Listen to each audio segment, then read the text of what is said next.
Saludos Draco y comunidad de historias y relatos en el umbral de la noche.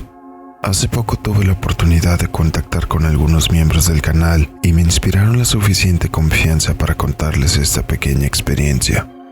Pónganse los auriculares, suban el volumen y apaguen la luz, porque están a punto de escuchar historias y relatos en el umbral de la noche. Comenzamos.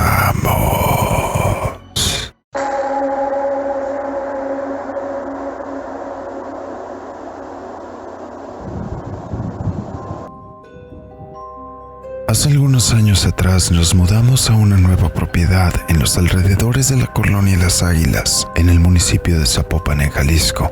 La casona era una construcción de 2 plantas y que a la fecha no tiene ni siquiera 30 o 40 años de antigüedad. Desde siempre había sido un lugar muy tranquilo. El barrio igualmente era silencioso y no era muy común ver vecinos por las calles. Vivíamos muy tranquilos mi esposa y yo hasta que decidimos iniciar una familia. Pues cuando mi hijo llegó, las cosas se tornaron un poco densas. Prácticamente desde el primer momento en que llegamos a la casa del hospital, el ambiente se sentía mucho más pesado. De alguna manera se le relacionó con la época del año, ya que estábamos aún en invierno, a principios de enero y febrero. Pensábamos que aquello sería cuestión de la temporada y no le dimos mucha importancia. Conforme pasaba el tiempo nos fuimos dando cuenta que aquello no se debía para nada a la temporada, ya que aun cuando inició la primavera e incluso el verano, el ambiente seguía sintiéndose extrañamente frío y con una pesadez bastante extraña. Para cuando mi hijo cumplió los 2 años de edad, fue cuando las cosas se tornaron aún más extrañas, pues ahora no solamente era aquella pesadez densa que se percibía en el ambiente, ya que mi hijo para ese entonces dormía en su propio cuarto y podía caminar. Por las noches llegaba a meterse entre las sábanas a la cama con nosotros. Al inicio pensábamos que era solamente por nostalgia, ya que anteriormente dormía con nosotros. Sin embargo, empecé a prestar un poco más de atención a este comportamiento cuando aquello se repitió por toda una semana completa. Noté que el patrón se repetía curiosamente a eso de las 3 de la madrugada. Normalmente me levantaba de la cama para llevarlo de regreso a la suya y ya no regresaba a nuestro cuarto.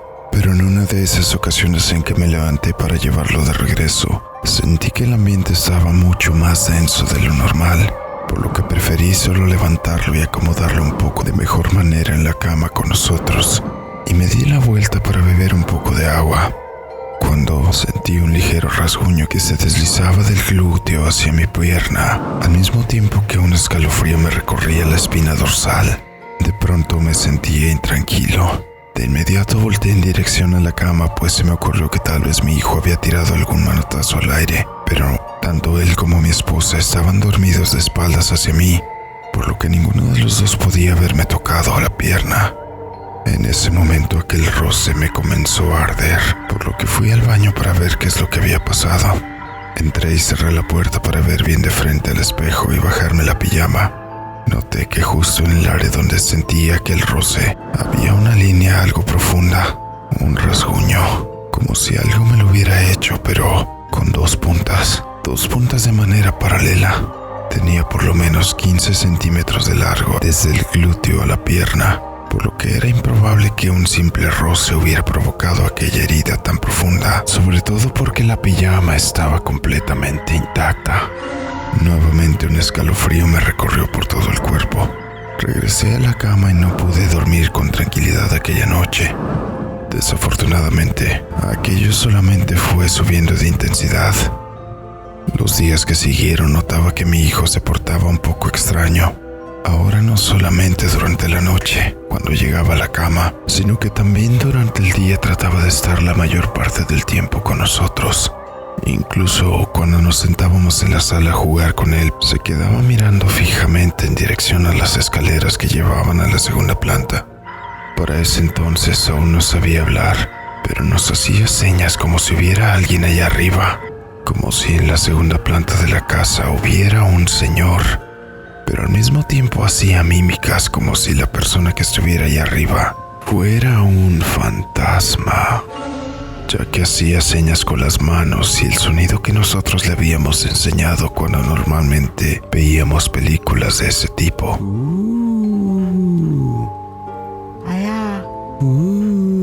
Ese tipo de actitudes fueron cada vez más constantes, ya que incluso no solo lo hacía con las señas, ahora también me señalaba a mí, queriéndome hacer ver que había alguien más junto a mí, como si otra persona me estuviera viendo fijamente o moviéndose alrededor de mí, pero haciendo ademanes de que esa otra persona parecía estar enojado. Las cosas durante la noche se pusieron aún más pesadas. Por los pasillos de la casa se escuchaban pasos, aun cuando todos ya habíamos ido a dormir. Desde ese día no dejaba que mi hijo durmiera solo. Acudimos a un cura para que nos diera algo de orientación y nos dijera qué es lo que podría estar acechando la propiedad. Cuando hablamos con el cura nos preguntó si realizábamos algún tipo de prácticas paganas, la ouija, el esoterismo o la brujería. Contestamos de inmediato que no, pues desde siempre fuimos parte de una familia muy creyente y devota de la religión católica, por lo que en realidad nunca estuvimos acercadas a ese tipo de prácticas en lo más mínimo. A los pocos días el padre visitó de nuevo nuestra casa para bendecirla y buscar que las cosas se pusieran un poco en su lugar. Pero igualmente desde que entró a la propiedad nos dijo que podía sentir que algo estaba profanando el lugar, pero que no podía saber exactamente qué sería, por lo que simplemente optó por darnos algo de agua bendita y algunas oraciones para que se aminoraran las cosas, mientras descubría qué es lo que podría estar ocurriendo en realidad. Y así lo hicimos. Por varios días las cosas lograron calmarse un poco, pero por las noches seguíamos bastante intranquilos, sobre todo por lo extraño de la situación y de lo que ocurría por las tardes. Un fin de semana que me tocó descansar de trabajo, decidí dar un poco de mantenimiento a la maleza que se acumulaba en la parte de afuera de la casa, pues había algunas plantas que crecían en forma de guía que provocaban que la humedad se acumulara demasiado en la pared, por lo que decidí podarlas y así aminorar el problema. Extrañamente, mientras realizaba dicho mantenimiento, podía sentir una vibra muy pesada aún afuera de la casa, como si alguien me estuviera viendo desde la espalda. Pero curiosamente aquella parte de la propiedad no daba directamente a la calle y no había ningún vecino a los alrededores. Traté de no prestarle mucha atención y seguí con aquello. De pronto, entre la maleza noté que cayeron un par de figuras extrañas que resaltaban por los colores claros de los que estaban hechos. Cuando removí las hojas que los cubrían, un escalofrío me recorrió por todo el cuerpo. Y creo que me paralicé por un momento, pues nunca había visto nada parecido directamente. Parecían ser muñecos de tela, pero hechos de una manera muy tosca. Tenían trozos de lo que parecían ser huesos y bolas de cabello enredado, e incluso algunas agujas enterradas, además de hilos y manchas que parecían ser de sangre.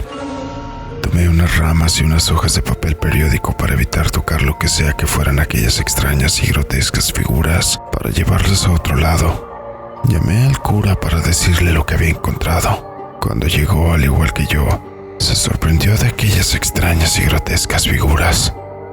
Mencionó que parecían ser algún tipo de trabajo de santería, pero muy poderosa, sobre todo por el tipo de objetos con el que estaban cubiertos.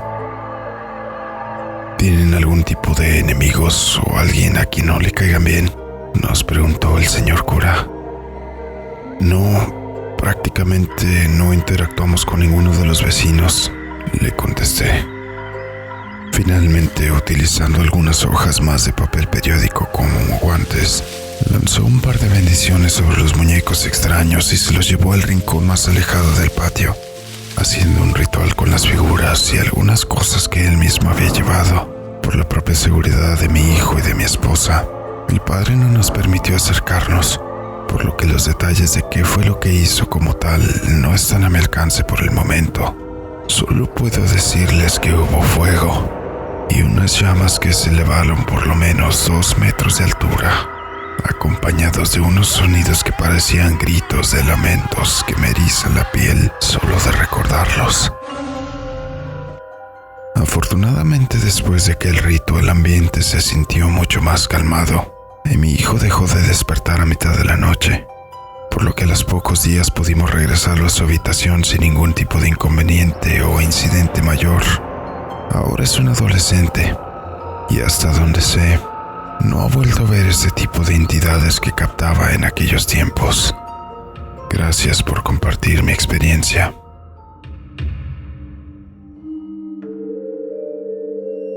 Y así llegamos al final de esta historia.